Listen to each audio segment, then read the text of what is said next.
in the Cayman Islands. I'm a Catholic, I'm a mum, I'm a wife, and I converted to become a Catholic 2 years ago. So Easter 2014 here in Cayman, I got baptised.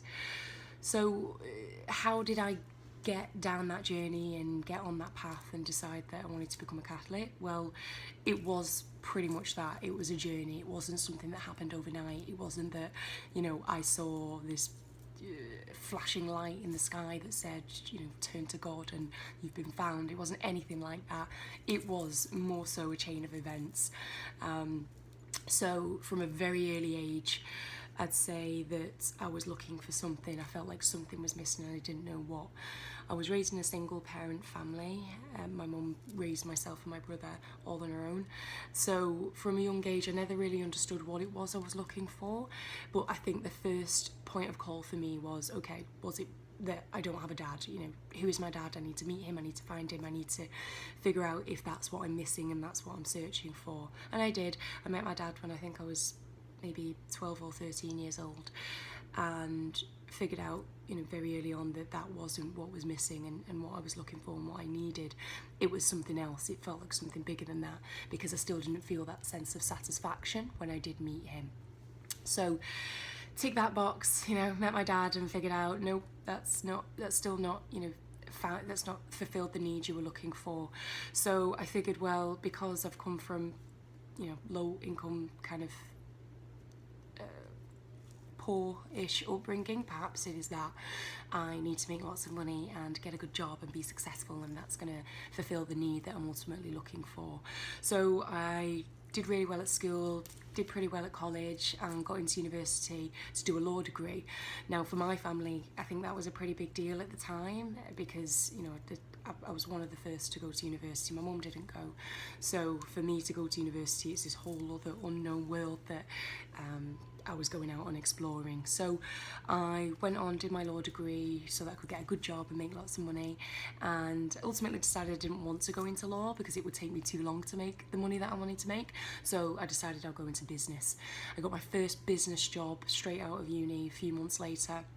Started working in Manchester City Centre, loved it, you know, thrived off the environment, and, you know, started making some good money. I ultimately left Manchester, moved to Boston, and then moved to Cayman, and, you know, started earning a good living. But I soon found that earning good money, again, necessarily was not filling the need that I needed. There's still something very much missing, and as cheesy as it sounds, I still had this yearning, I still felt this sense of sadness, this frustration, and didn't know what it was that I was looking for and what I needed. So back to the drawing board, trying to figure out what it is. If it's not that I didn't, you know, have my dad, even when I met him, it wasn't that. If it wasn't that, you know, I needed to make money and I wanted to earn a good living, then what was it that I was missing?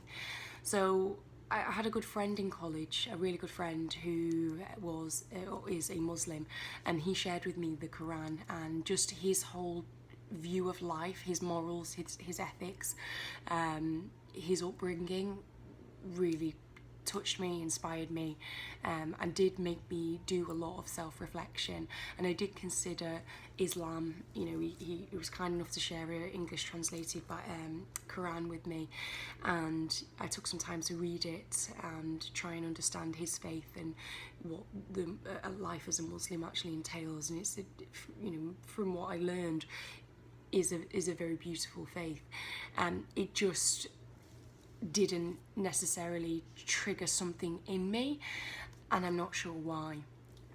I also had another friend who used to live next door to me, and we were really close, and her family was actually very religious, and they were Christian. So I did get the opportunity to go with her to their local church, and they had a youth club, and I think her uncle was actually a pastor, I want to say, and it was a very vibrant, colourful, lively, energetic, amazing atmosphere. And, you know, I think that certainly ignited something in me, although I was very embarrassed to sing and dance and all of that sort of thing. But it was a very enjoyable experience. So my eyes were being opened along the way. I just didn't necessarily, I wasn't in a position to put my finger on what it was that I was still searching for. Still didn't get the full fulfillment that I was looking for at the time. And then there was a point where I went to the church closest to my mum's house. Felt very awkward. Again, like I said, I was never raised in a religious household, so the local church was called St Mary's at the time, and I looked it up online and attended one of the masses, so I waited nervously, sat in the back, and everybody started filing in, and I soon came to realise that there was something pretty strange about this mass. And before I knew it, I figured out that it wasn't just the fact that I'd never been to a mass and I didn't understand the rituals and the processes and things that you do and the prayers. It was actually a Polish mass. So I was sat in a Polish mass where I didn't understand a single word anybody was saying, and I sat there for the entire hour throughout all of the prayers, the standing, the sitting, not understanding a single word that was going on. But I was too embarrassed to leave. So I sat all the way through this Polish mass and felt very embarrassed, got up, left, and kind of felt upset and frustrated again. I gave it another shot. I went again to the same church, but ultimately figured out which time the English mass was. And I just remember going in, sitting there, as intimidating as I found it, to be honest, because there's all these statues and, you know, I don't know the prayers and I don't know when to stand and when to sit, and can I go up and receive the communion, the bread and wine, or can I not? And I just remember sitting there and listening to the priest talk and just feeling something. And again, as cheesy as it sounds, I can't exactly explain what I felt, but so much so that I felt so overwhelmed, like just emotionally, like I felt like crying. It sounds insane, but I sat there and I felt like crying. You know, like I said, I didn't understand the prayers, I didn't understand what you're supposed to say and when you're supposed to say it, but I was just so overwhelmed and overcome with happiness and sadness all at the same time. So at the end of the mass, when everybody filed out, I just sat there for a few minutes and sat in silence and just looked up at the cross. Didn't understand the whole story of Jesus and what it all meant, and just sat there in silence for a few minutes just to think about what it is that I was searching for and how far I'd come and what it is that is missing, and just feeling in that moment, just silence in my mind and just feeling. And it felt good. I felt happy. I felt sad because I wanted to cry, but I also felt really happy. Just touched, just finally found the place that I was looking for. And it's a very surreal feeling when you actually feel that sense of satisfaction. I just felt something and I left, and that memory of being sat in the church has never left me. When I met my husband, Mike, he is born and raised, or cradle Catholic as they call them, Catholic, and his religious outlook was always very different from mine. His mum and dad are Catholic, and he's from a big family, and you know, his upbringing was very different. And when I remember when we first got together, or a little bit after, Mike was very keen to take me back to meet all of his family.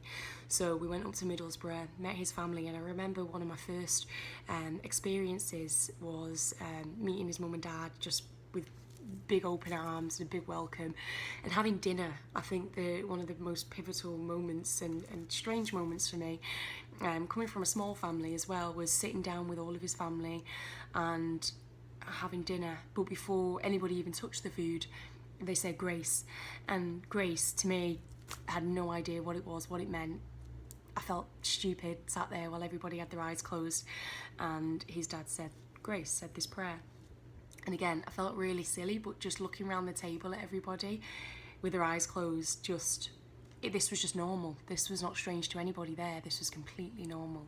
They said grace, they said thanks for the food, and then we all dug in and had food, and you know, I got to know everybody. But that was really special to me. They're giving thanks to God for, you know, everything. But before every meal they say thank you for the food. It's insane. It was insane to me at that time. and it just again resonated with me and sat with me and felt good. I think anytime you do something good, you actually feel good. So just to be a part of this and feel their faith was incredible. And it's a side of my husband I'd never seen before either.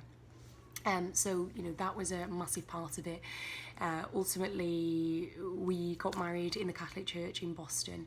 We did get married in Vegas and had a civil wedding, but then we knew that we had to make it right, and that it wasn't recognised until it was in the eyes of God.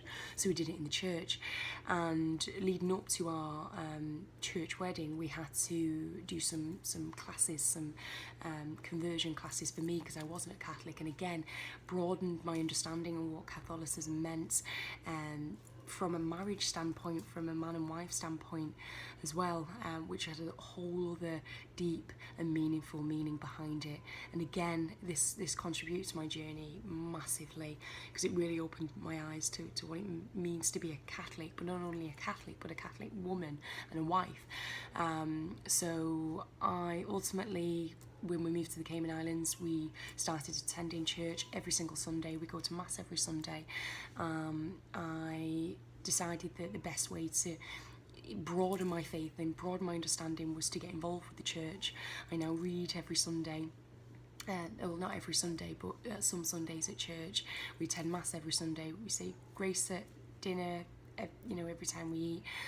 And I try and read the Bible whenever I can. And it has been a difficult journey, but, you know, for me, the biggest thing that I would say that has come from Catholicism for me is that it really has shown me that there's something more to life. And yes, we can go on living like, you know, our consequences have no action, and you only get one life, so do whatever you want, you know, party all night, sleep with whoever you want, smoke, drink, whatever.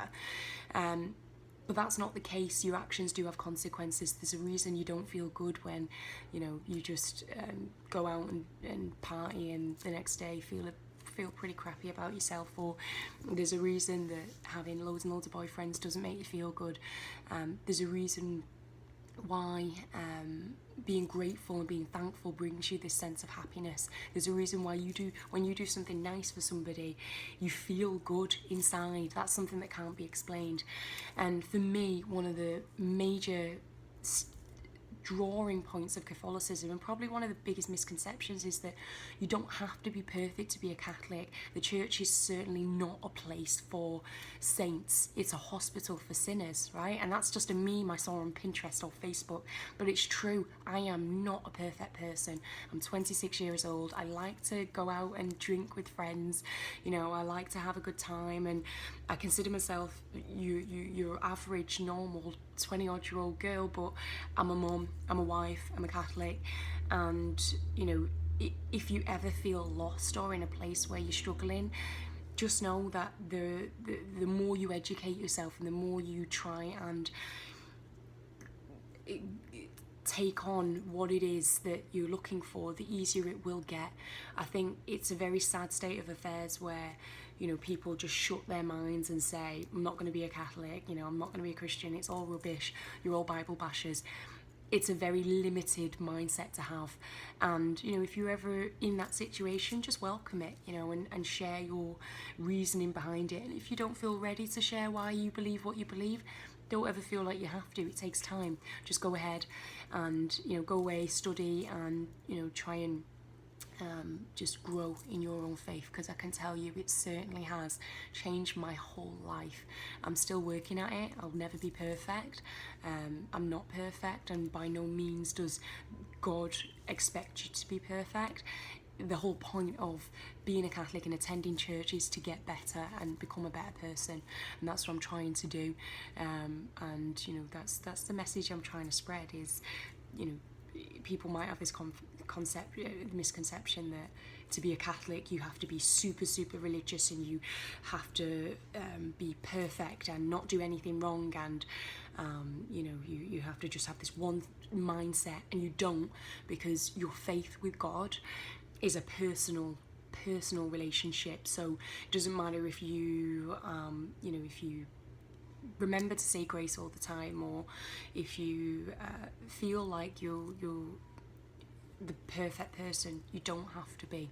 Just know that it is a work in progress, and whether you take baby steps or giant leaps, whatever you do, just try and explore it till you figure